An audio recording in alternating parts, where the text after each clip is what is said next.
Senator Tim Scott, the presidential candidate, off a pretty well-praised debate performance this past week. Senator, always good to see you.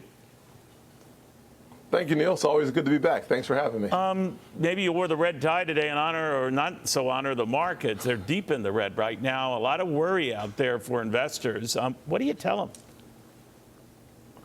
Well, there's a lot of consternation. The good news is we need to get this shutdown over with. Frankly, if it happens, one of the things that we should think about is a long-term implication for the next generation of Americans. The challenge that we're seeing today is that it seems like everybody wants to kick the can down the road and let someone else solve the problems.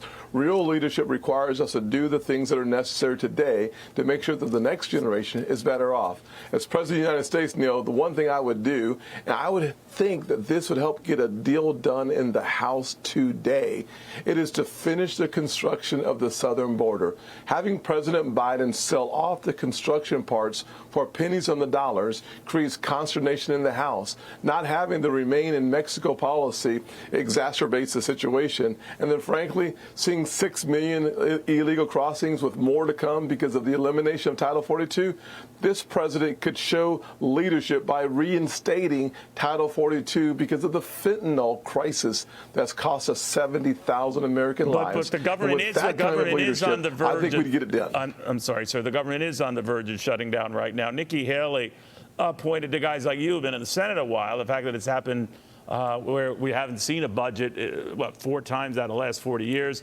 and that you're part of that institution that created this sort of, frozen activity. What do you say?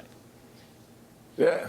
Well, I like Nikki. I wish she was the same kind of candidate as she was as a person, but now she's kind of flipped the tune a little bit. You really just can't trust her. She offered a tax increase to the South Carolinians, hundreds of millions of dollars of additional taxes for gas. Number 2, she had almost a 40% increase in spending while she was governor. Number 3, she's backing away on one of the fundamental issues, the issue of life. She will not join myself, and Ron DeSantis joined me on the debate stage for a 15-week national limit on saving life. She won't do that. So having her talk about topics is something that is interesting. Senator, but it's because so you didn't inconsistent. go at each other like you did in this latest debate.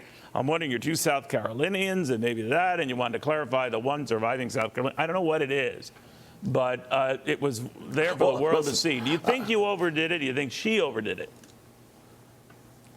Well, I'll just quote the great philosopher John Rambo. She drew first blood. I did not do that. She did.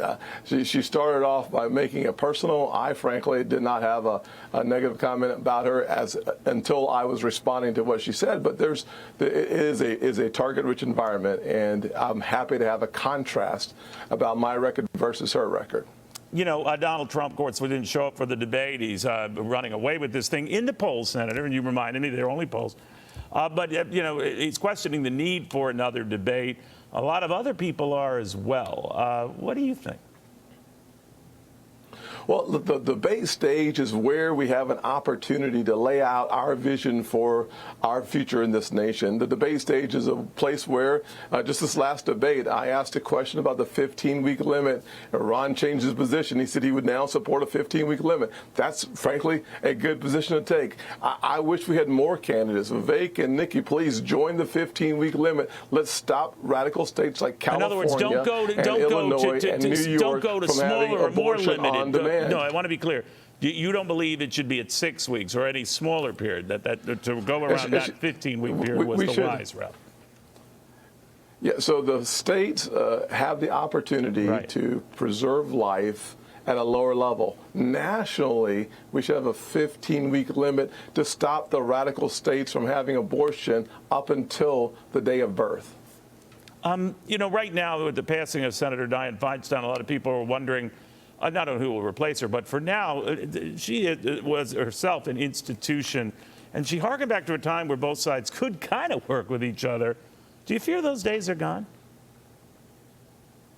Those days are harder than they used to be, but I will say that one of the things I've done, I was signed as President of the United States, I would take my fend-off fentanyl bill that would freeze the assets and sanction the accounts of the Mexican cartels as step one is to deny them the oxygen they need to breathe, which is also known as money. My bill that I wrote earlier this year passed through the Banking Committee in the Senate, 23-0 of the Banking Committee. You can get things done by focusing on the American people and not red and blue. That is what we need in this country. All right, have a safe weekend. Hey, Sean Hannity here. Hey, click here to subscribe to Fox News YouTube page and catch our hottest interviews and most compelling analysis. You will not get it anywhere else.